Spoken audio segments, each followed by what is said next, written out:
आप लोगों को विद्या बालन मैम की फोटो देखकर क्या लगा?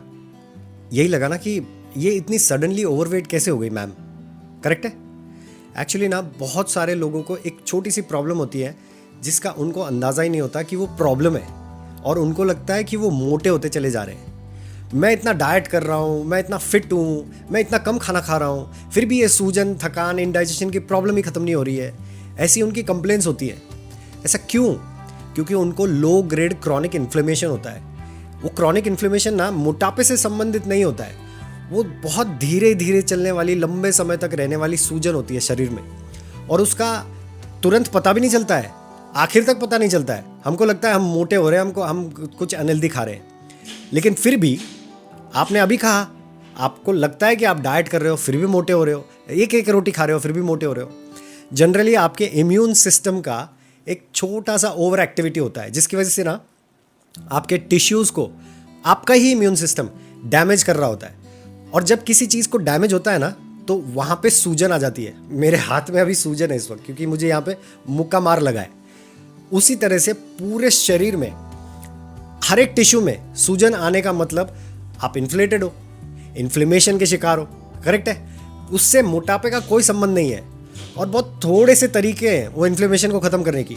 फिर जो बचेगा आखिर में फैट, तब आप बोलना हाँ मेरा इतना वेट है, मैं इतनी ओवर वेट हूँ या नहीं हूँ। करेक्ट है? मसल है या नहीं है उसका कोई संबंध नहीं। आपका फैट और इन्फ्लेमेशन दोनों अलग अलग चीज़ें हैं। तो देखो, सबसे पहले आपका गट हेल्थ सही रहना चाहिए। गट हेल्थ सही रहना चाहिए, आपको मेंटल स्ट्रेस नहीं होना चाहिए, और नींद पूरी होनी चाहिए।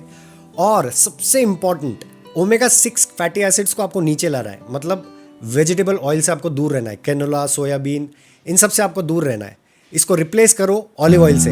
ब्रेड नहीं खा सकते, जवार या बाजरा खाओ, क्योंकि वो आपके हाथों के लिए ठीक नहीं है, वो प्रेशर डालता है उसमें, इन्फ्लेमेशन का वहाँ पे भी शिकार हो जाते हो आप। दूसरा, डेयरी प्रोडक्ट्स में आपको दूध, बटर मिल्क ये नहीं लेना है।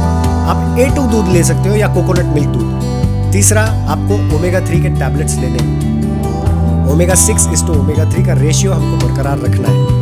आपका इन्फ्लेमेशन नीचे आ जाएगा, आपका गट हेल्थ सुधर जाएगा, आपकी नींद प्रॉपर होने लग जाएगी, और आप अपने आप ही स्ट्रेस फ्री हो जाओगे। क्योंकि आधे से ज़्यादा समय आपको स्ट्रेस आपके इन्फ्लेमेशन का होता है।